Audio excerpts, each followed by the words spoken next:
എല്ലാവർക്കും നമസ്കാരം. ഇന്നത്തെ കോക്ടെയിൽ തുടങ്ങുന്നു.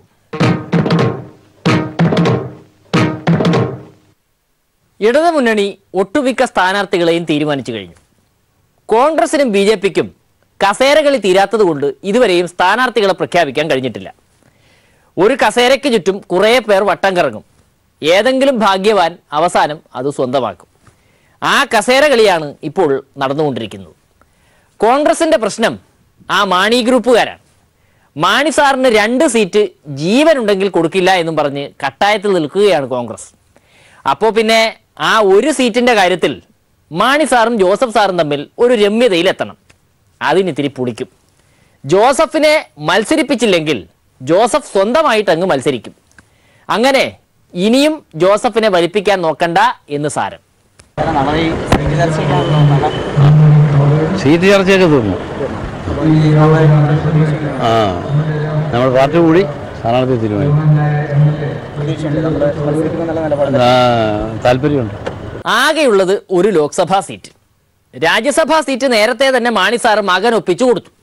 ലോക്സഭാ സീറ്റും മാണി സാറിന് തന്നെ വേണം. അവരുടെ കൂട്ടത്തിൽ മത്സരിക്കാൻ ആളില്ലെങ്കിൽ മരുമകൾ നിഷയെ നിർത്താനും മടിയില്ല. എന്നാലും ജോസഫിന് കൊടുക്കില്ല. ആഹാ, അങ്ങനെയുണ്ടോ ഒരാർത്തി? മാവേലിക്കരയിൽ ഇത്തവണ കോൺഗ്രസ് ടിക്കറ്റ് പഴയ കൊടിക്കുന്നിൽ ജിക്കാണെന്ന് കേൾക്കുന്നു. തെരഞ്ഞെടുപ്പ് ആകുമ്പോഴെങ്കിലും ഒന്ന് കാണാൻ കഴിഞ്ഞല്ലോ, സന്തോഷം. നാട്ടിലേക്കൊന്നും അധികം വരാത്തത് കൊണ്ടാണോ എന്തോ കൊടിക്കുന്നിൽ ജിക്ക് ഇപ്പോൾ കോൺഗ്രസ് ഏതാ CPIM ഏതാ എന്നൊന്നും മനസ്സിലാവുന്നില്ല. ആ സുധാകരൻ മന്ത്രിയെ നമ്മുടെ കൊടിക്കുന്നിൽ ജി എന്നാ പുകഴ്ത്താണെന്നറിയാമോ? കുട്ടനാടിനെ ബന്ധിപ്പിക്കുന്ന റോഡുകളുടെയും പാലങ്ങളുടെയും പ്രവർത്തനങ്ങൾ നടന്നുകൊണ്ടിരിക്കുകയാണ്.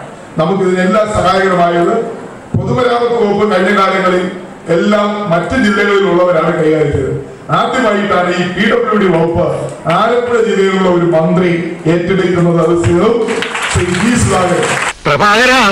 കഴിവുള്ള മന്ത്രി, ഉദ്യോഗസ്ഥന്മാരെ നിരക്കിയെടുക്കാൻ കഴിയുന്ന മന്ത്രി, കരാറുകാരെ കൊണ്ട് കൃത്യമായി പണി ചെയ്യിപ്പിക്കാൻ അറിയാവുന്ന മന്ത്രിയാണ് ജി സുധാകരൻ.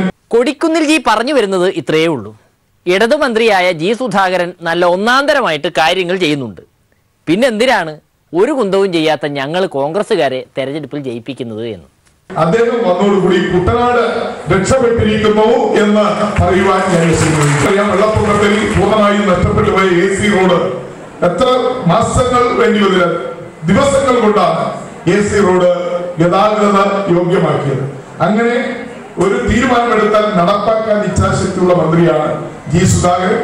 അദ്ദേഹം പൊതുമരാമത്ത് മന്ത്രിയായിരിക്കുന്ന ഈ 5 വർഷക്കാലം കുട്ടനാടിന്റെ ഈ പ്രശ്നങ്ങൾക്ക് അല്ലെങ്കിൽ റോഡിന്റെയും പാലങ്ങളുടെയും കാര്യത്തിൽ നമ്മൾ സ്വയം പര്യാപ്തത നേടും എന്ന് തന്നെയാണ് എന്റെ വിശ്വാസം. ഇത്തവണ തെരഞ്ഞെടുപ്പ് തീവാറും. പൂഞ്ഞാറിലെ ഒറ്റയാൻ PC ജോർജ് സാർ വരെ ഇത്ര മത്സരിക്കുന്നുണ്ടത്രേ. എന്തിനാണോ എന്തോ. എങ്ങാനും ജയിച്ചു പോയാൽ ആ പാർലമെന്റിന്റെ സ്ഥിതി എന്താവും? മറ്റ്-MP-മാരെ മലയാളത്തിൽ തെറി വിളിക്കില്ലേ? എന്തായാലും മത്സരിക്കാൻ തന്നെയാണ് PC-യുടെ തീരുമാനം. മണ്ഡലം പത്തനംതിട്ടയാണത്രേ. പത്തനംതിട്ട ഏത് മത്സരമാണേലും ഞാൻ മത്സരിക്കുന്നു. എന്താ ഇത് അനിയനെ പോലെ പലരും കഴിഞ്ഞ പൂഞ്ഞാർ നിയമമണ്ഡലത്തില് ഞാൻ സ്ഥാനാർത്ഥിയെ മാറാൻ നിൽക്കേണ്ട അല്ലേ? എല്ലാവരും ചോദിച്ചതാ PC മാറാൻ വേണ്ടി നിൽക്കുകയല്ലേ എന്ന്. ഞാൻ അല്ല, എൻ്റെ ഭൂരിപക്ഷം 30,000 ആയിരിക്കും എന്ന് പറഞ്ഞു. തിരിച്ചുവരാൻ എവിടെ ഇരിക്കുന്ന പിള്ളേരല്ല, ഇരിക്കുന്നു. എൻ്റെ ഓർഡറാ എല്ലാം ഇരിക്കുക. ചുമ്മാ PC പറയും മത്സരിക്കാൻ 30,000 കൊണ്ട് ഭൂരിപക്ഷം ഞാൻ ജയിക്കുമെന്ന് പറഞ്ഞു. അപ്പോൾ കളിയാക്കിയിരുന്നു. ഈ കോട്ടയം പ്രശ്നം തന്നെ ഉണ്ടായി. പലരും എന്നോട് കോട്ടയക്കാരായതുകൊണ്ട് എന്നോട് സ്നേഹം കാണിച്ചെങ്കിലും PC ഒരു തമാശ കളിക്കുകയാണെന്ന് പറഞ്ഞു. പക്ഷെ എന്തായിരുന്നു റിസൾട്ട്? എൻ്റെ ഭൂരിപക്ഷം 28,000 അല്ലേ? കന്യാകുമാരി മുതൽ കാസർഗോഡ് വരെയുള്ള PC-യുടെ ഫാൻസ് ഒറ്റ നിർബന്ധമായിരുന്നു അത്രേ, PC മത്സരിക്കണം. കേട്ടോ, കന്യാകുമാരി മുതൽ കാസർഗോഡ് വരെയാണ് കേട്ടോ. എനിക്ക് തെറ്റുപറ്റി. രജി പറഞ്ഞ് ഇല്ല, ഒന്നുകൂടെ പറഞ്ഞേ. അടൂര് മുതൽ അല്ല, അടൂർ മുതൽ വാഗമൺ വരെ. എന്നാലേ ഞാൻ കാസർഗോഡ് മുതൽ തിരുവനന്തപുരം വരെ ഓടാൻ നിൽക്കുക. കാണിച്ചു തരാം അടുത്ത നിയമസഭാ ഇലക്ഷൻ. അറിയിക്കുന്നു PC പറഞ്ഞു 1,75,000 വോട്ടിന് പത്തനംതിട്ട പാർലമെന്റ് നിയമത്തിൽ MP ആവും എഴുതിയിട്ടു. PC വെറുതെ ഒന്നുമല്ല മത്സരിക്കുന്നത്. ജയിച്ച് ദില്ലിയിൽ ചെന്നിട്ട് പത്തനംതിട്ടയിലെ അയ്യപ്പ ഭക്തന്മാരെ എല്ലാം രക്ഷിക്കാനാണത്. ഞാൻ MP ആകാൻ കാരണം വെച്ചാൽ പത്തനംതിട്ട എന്ന് പറയുന്നത് ശബരിമല ശാസ്താവിൻ്റെ ജില്ലയാണ്. അപ്പോൾ ഇത് ശബരിമല ശാസ്താവിൻ്റെ നിയോജകമണ്ഡലമാണ് പത്തനംതിട്ട പാർലമെന്റ് സീറ്റ്. അവിടെ അയ്യപ്പ ഭക്തന്മാരെ തല്ലിച്ചതയ്ക്കുന്ന ഒരുത്തരും കൂട്ടു നിൽക്കാൻ പാടില്ല. ആ തല്ലിച്ചതയ്ക്കുന്നവന്മാരുടെ ആളുകൾ അവിടെ MP ആകുന്നത് ഈ അയ്യപ്പനോട് ചെയ്യുന്ന ക്രൂരതയാണ്. അതുകൊണ്ടാണ് PC അവിടെ മത്സരിക്കാൻ തീരുമാനിച്ചത്. മാണി കോൺഗ്രസ്സുകാർ വോട്ട് ചെയ്താൽ പോലും PC അത് സ്വീകരിക്കും. ഒരു സ്ഥാനാർത്ഥിയായിട്ട് നിൽക്കുമ്പം പിന്തുണ ആരുടെ മുഖം നോക്കി പറയുമോ? നീ സുന്ദരിയാണ്, അത് നിന്റെ വോട്ട് വേണം. നീ സുന്ദരിയല്ല, നിന്റെ വോട്ട് വേണം എന്ന് പറയുമോ? എല്ലാവരുടെയും വോട്ട് വേണം. ആര് വോട്ട് ചെയ്താലും രണ്ട് കൈയും നീട്ടി PC ഓറെ സ്വീകരിക്കുന്നതാണ്. പറഞ്ഞു വിശ്വസിപ്പിക്കാൻ PCക്ക് വലിയ കഷ്ടപ്പാടാണ്. ക്രിസ്ത്യാനി തോമയുടെ അനുയായികളാണ്, വിശുദ്ധ തോമാസുകളാണ്. ഈ തോമയുടെ യേശു ഉയർത്തെഴുന്നേപ്പം തോമ എന്ന് വിളിച്ചു. മണ്ണിൽ തൊടാതെ നിൽക്കുകയാണ് യേശു. അങ്ങനെ മണ്ണിൽ തൊടാൻ പാടില്ല, ഉയർത്തെഴുന്നേറ്റ് യേശു. അപ്പോൾ തോമ എന്ന് വിളിച്ചപ്പം ഞാൻ യേശു ആണെന്ന് പറഞ്ഞു. തോമ പറഞ്ഞു ഞാൻ സമ്മതിക്കായിരുന്നു. അപ്പൊ നീ സമ്മതിക്കാൻ ഞാൻ എന്ത് ചെയ്യണമെന്ന് യേശു ചോദിച്ചു. ഉടനെ യേശുവിനോട് തോമ പറഞ്ഞു തിരുവിലാപ്പാടിൽ കൈ കുത്താൻ അനുവദിക്കണമെന്ന്. മനസ്സിലായി? അതായത് വിലാപ്പുറത്ത്, അതായത് കയ്യിലും കാലിലും ഒക്കെ ആണി കുറ്റി പാടുണ്ട്, അവിടെ വിരലിടണമെന്ന് പറഞ്ഞു. പാർട്ടി ആര്? തോമ. ആ തോമയുടെ പാർട്ടിയാണ് കത്തോലിക്ക. അപ്പൊ പിന്നെ PC രണ്ടും കൽപ്പിച്ച് പത്തനംതിട്ടയിൽ മത്സരിക്കാൻ കാരണക്കാർ ആ കോൺഗ്രസ്സുകാരാണ്. എങ്ങനെയെങ്കിലും എന്നെ ഒന്ന് കൂടെ കൂട്ടൂ എന്ന് പറഞ്ഞ് PC കോൺഗ്രസ്സുകാരുടെ തിണ്ണ നിരങ്ങി. അവരെടുത്തില്ല. അതിലിപ്പോ അവരെ കുറ്റം പറയാനും പറ്റില്ല. വാ തുറന്ന തെറിയുടെ പൂരമല്ലേ. ജനുവരി 12-ാം തീയതി കോൺഗ്രസിന് നിങ്ങളുടെയൊക്കെ മാന്യത അനുസരിച്ച് ഞാൻ കൊടുത്തതാണ്. നിങ്ങളെല്ലാവരും കൂടിയതിന് കാരണം എൻ്റെ പാർട്ടി പ്രവർത്തകരിൽ ഒരു 80% ന്യൂനപക്ഷങ്ങളാണ്. ആ നിലയ്ക്ക് കോൺഗ്രസുമായി സഹകരിച്ച് പോകുന്ന പാർട്ടി കമ്മിറ്റിയിൽ 100% പേര് ഒരുമിച്ച് ആവശ്യപ്പെട്ടപ്പോൾ നമ്മുടെ മര്യാദയ്ക്ക് നമ്മളൊരു കത്ത് കൊടുത്തു. കോൺഗ്രസ് നിങ്ങളുമായി സഹകരിച്ച് പോകാൻ ആഗ്രഹിക്കും. 12-ാം തീയതി കൊടുത്തതാണ്. ഫെബ്രുവരി 12 മിണ്ടിയില്ല. ഇത് മാർച്ച് എത്രയായി? ഇപ്പൊ മാസം 2 ഇതുവരെ ആ കത്തിന് മറുപടി തന്നിട്ടില്ല, മിണ്ടിയിട്ടുമില്ല. ആ നിലയ്ക്ക് ഇനി കോൺഗ്രസിനെ വിശ്വസിച്ച് പോകാൻ കഴിയില്ല എന്നതുകൊണ്ടാണ് നമ്മൾ ഉറച്ച നിലപാട് സ്വീകരിച്ചത്. 6 വിമാനത്താവളം അദാനിജിക്ക് വാടകയ്ക്ക് കൊടുത്ത മോദിജിക്കുള്ള ട്രോളുകളാണ് വിജയരാഘവന്റെ പ്രസംഗം. അദാനി വളരെ സന്തോഷത്തിലാണ്. ആ ട്രോളർ ഏതൊരു ട്രോളർ ഇപ്പൊ എഴുതിയിട്ടുണ്ട്. എന്താ എഴുതിയിരിക്കുന്നത്? അദാനി ഒരു ഹെലികോപ്റ്റർ കൊടുത്തു. അദാനി ഒരു ഹെലികോപ്റ്ററാണ് കൊടുത്തത് നരേന്ദ്രമോദിക്ക്. ഒരു പൂവ് കൊടുത്തു. ഒരു പൂവ് ചോദിച്ചപ്പോ ഒരു പൂങ്കാവനം തന്നു എന്ന് പറഞ്ഞ ആ തരുണ ഹൃദയനെ പോലെ ഒരു ഹെലികോപ്റ്റർ കൊടുത്തതിന് പകരമായി 5 എയർപോർട്ട് കൊടുത്തു എന്നാണ് നമ്മളെ ട്രോളർ അടിച്ച് പിന്തിച്ചത്. അപ്പൊ നോക്കൂ, കഴിഞ്ഞ തെരഞ്ഞെടുപ്പായിട്ട് 5 കൊല്ലം മുമ്പ് അദാനി കൊടുത്തത് കേവലം ഒരു ഹെലികോപ്റ്ററാണ്. അദാനിക്ക് 5 വിമാനത്താവളം കൊടുത്തിട്ടാണ് ഈ തെരഞ്ഞെടുപ്പിലേക്ക് നരേന്ദ്രമോദി സാഗൂതം നടന്ന് നീങ്ങുന്നത്. അദാനി ഒരു പൂ ചോദിച്ചപ്പോൾ പൂക്കാലം തിരികെ കൊടുത്ത മോദിജി മാസല്ലേ? അതെന്താ ആരും മനസ്സിലാക്കാത്തത്? വെറുതെ കിട്ടിയല്ലേ? ഇത്ര ഒരു ഭാഗ്യവാനുണ്ടോ? ആ വിമാനത്താവളവും ആ വിഴിഞ്ഞം പോർട്ടും ആ മുഖാമുഖം നോക്കി നിൽക്കുന്ന രംഗം നിങ്ങളുടെ മനസ്സിലൊന്ന് സങ്കല്പിച്ചു നോക്കൂ. ആണിച്ച് മിന്നിച്ച് ഈ കേരളത്തിന്റെ എല്ലാം സ്വന്തം പോക്കറ്റിലാക്കി ഗുജറാത്തി അദാനി മുതലാളി തിരുവനന്തപുരത്തേരുടെ മുഖത്ത് നോക്കി അങ്ങനെ ചിരിച്ചു നിൽക്കുമ്പോ കീഴടങ്ങാൻ ശശി തരൂരിന് മാത്രമേ കഴിയുള്ളൂ. ആത്മാഭിമാനമുള്ള ഒരാൾക്കും കഴിയില്ല എന്ന കാര്യത്തിൽ തർക്കമില്ല. വിമാനത്താവളങ്ങളുടെ പേര് നോക്കിയാൽ തന്നെ അതാരാർക്ക് ഉദ്ദിഷ്ട കാര്യത്തിന് ഉപകാരസ്മരണയായി നൽകിയതാണെന്ന് മനസ്സിലാകുമത്രേ. ഒരു ഗുണുണ്ടായി. കൊടുത്ത മുതലാളി നന്ദി കാണിച്ചു. എന്താ? തന്ന മുതലാളിന്റെ വീട്ടുകാരെ പേര് എന്നിട്ടു. ഇതൊക്കെ ഇന്ത്യയിലുള്ള ഒരു പൊതു പ്രത്യേകത എങ്ങനെയാണ്? ഈ ഉദ്ദിഷ്ട കാര്യത്തിന് ഉപകാരസ്മരണ ഈ മാ യൗ എന്ന് പറഞ്ഞതുപോലെ വളരെ കൃത്യമായിട്ട് ആരാണോ ഈ പൈസ തന്നത് അവരോടുള്ള ഒരു ഉപകാരസ്മരണ സാധാരണയായിട്ട് നിലനിർത്തും. അതെങ്ങനെ വെച്ചാൽ പേരിടുമ്പോഴാ ആ എയർപോർട്ടിലൊക്കെ തന്ന ആൾക്കാരുടെ കുടുംബക്കാരുടെ പേര് കൃത്യമായിട്ട് അവിടെ രേഖപ്പെടുത്തി വെച്ചിട്ടുണ്ട്, ഡൽഹിയിലും ബോംബെയിലും ഒക്കെ. വിദേശത്തു നിന്നുള്ള കള്ളപ്പണം ഇന്ത്യയിൽ തിരികെ എത്തിക്കാനാണല്ലോ മോദിജി പ്രധാനമന്ത്രിയായത്. എന്നിട്ട് ഇവിടെ നിന്നുള്ള വെള്ളപ്പണമെല്ലാം മല്യമാർ വിദേശത്തേക്ക് കൊണ്ടുപോവുകയാണ് ചെയ്തത്.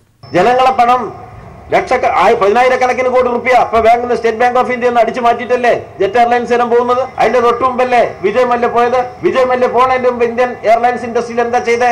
ഓരോ എയർ ഹോസ്റ്റസിനെയും നേരിട്ട് സെലക്ട് ചെയ്ത മുതലാളിയാണ് വിജയ് മല്യ. അമേരിക്കയ്ക്ക് പോണതിന് ലണ്ടനിലേക്ക് പോണതിന് മുമ്പ്.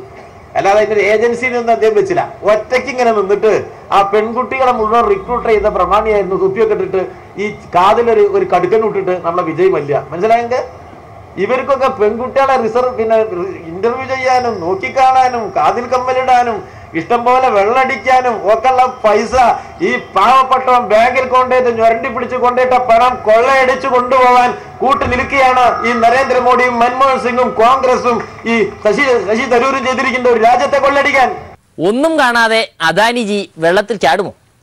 വിമാനത്താവളത്തിലെ ഷാപ്പ് ബിസിനസ് പച്ചപിടിപ്പിക്കാനാണ് പരിപാടി. എല്ലാവർക്കും അറിയാലോ, വിമാനത്താവളത്തിൽ വിമാനം മാത്രമല്ല, ഈ ഭൂമിയിൽ ഏറ്റവും വലിയ കള്ളത്തോടെ നടക്കുന്നത് എവിടെയാ 112 നമ്പർ ഷാപ്പിലാ? അല്ല. തിരുവനന്തപുരത്തെ 3 സ്റ്റാർ ബാറില? അല്ല.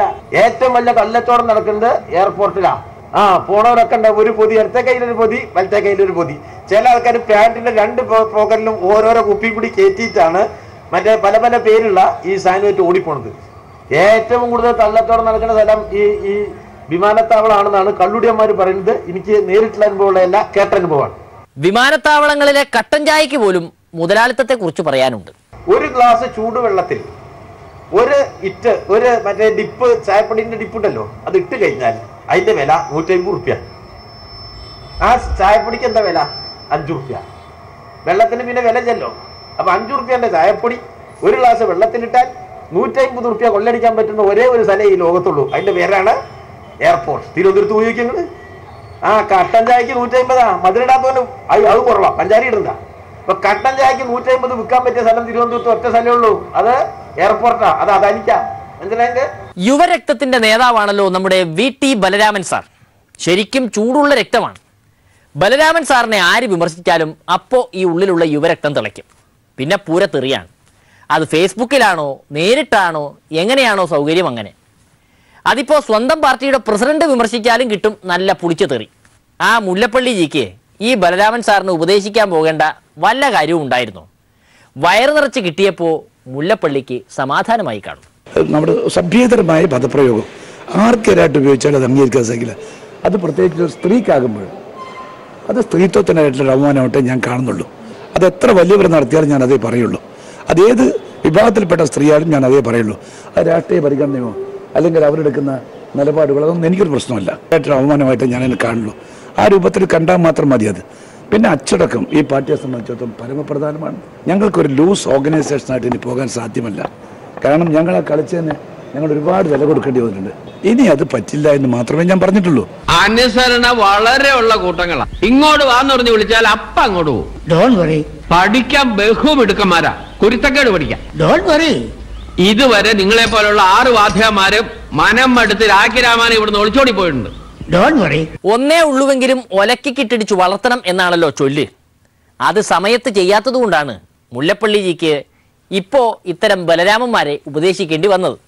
ഒലക്കിട്ടിടിച്ചു വളർത്താൻ ഒക്കെ എവിടെയാ സമയം? മുതിർന്ന നേതാക്കളെല്ലാം ഗ്രൂപ്പ് വഴക്കിന്റെ പുറകെയല്ലേ. അപ്പോൾ യുവതലമുറ വഴിതെറ്റും. അവർ വഴിയിൽ കാണുന്നവരെയൊക്കെ തെറിയും വിളിച്ച് നടക്കും. അവസാനം പാർട്ടി പ്രസിഡന്റ് ഉത്തരം പറയേണ്ടിയും വരും. അല്ലാതെ ചെറുപ്പക്കാർക്ക് ഇപ്പം നോക്കൂ, സോഷ്യൽ മീഡിയ അതിന്റെ പ്രാധാന്യം മനസ്സിലാക്കിയ ഒരാൾക്ക് അതിൽ ചെറുപ്പക്കാർ പങ്കെടുക്കാൻ പാടില്ല എന്ന് പറയുന്നത് വിഡിത്തമല്ലേ? പള്ളി സാറേ, സാർ ഇപ്പോൾ ചെയ്യുന്നത് കതിരിൽ വളം വെക്കുന്ന പരിപാടിയല്ലേ?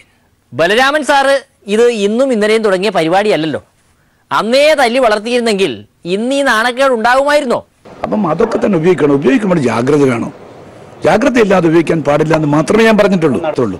അതുകൊണ്ട് VT ബാലരാമന് അത്തരം ഒരു എന്താണ് പറയുന്നത്, അദ്ദേഹത്തിൻ്റെ ആരാധക വൃന്ദത്തെ വളർത്തിയെടുക്കുന്നതിൽ ഞാൻ എതിർത്തില്ല. നല്ല കാര്യമാണ്. ഒരു കോൺഗ്രസ്സിൽ ഏതെങ്കിലും ഒരു നേതാവ് അത്രയധികം ആളുകൾ ഉണ്ടാകുമ്പോൾ അതിന് മുകൾക്കോട്ട് കോൺഗ്രസ് അല്ലേ, ഇതൊന്നും ഞാൻ ഡിസ്കറേജ് ചെയ്യുന്നില്ല. പക്ഷേ ഈ അനുയായികളെ വെച്ചുകൊണ്ട് നമ്മുടെ സഭ്യേതരമായ പദപ്രയോഗം ആർക്കെതിരായിട്ട് ഉപയോഗിച്ചാൽ അത് അംഗീകരിക്കാൻ സാധിക്കില്ല. ബലരാമൻ സാറിനെ നേർവഴിക്ക് നടത്തിക്കാനായി പാർട്ടി പ്രസിഡന്റ് ഒന്ന് ഉപദേശിക്കാൻ പോയതാണ്. വയറ് നിറച്ച് തിരിച്ചു കിട്ടി. എനിക്ക് സൗകര്യമുള്ളപ്പോൾ ഫേസ്ബുക്കിൽ ഞാൻ ഇഷ്ടമുള്ളത് എഴുതും എന്നാണ് ബലരാമൻ സാർ പറഞ്ഞത്. ആഹാ, എന്തൊരു നല്ല അനുസരണ. ഇങ്ങനെ ഇൻസൾട്ട് ആവേണ്ട വല്ല കാര്യവും ഉണ്ടായിരുന്നു? ആരധിക്ഷേപിച്ചാലും ശരിയല്ല.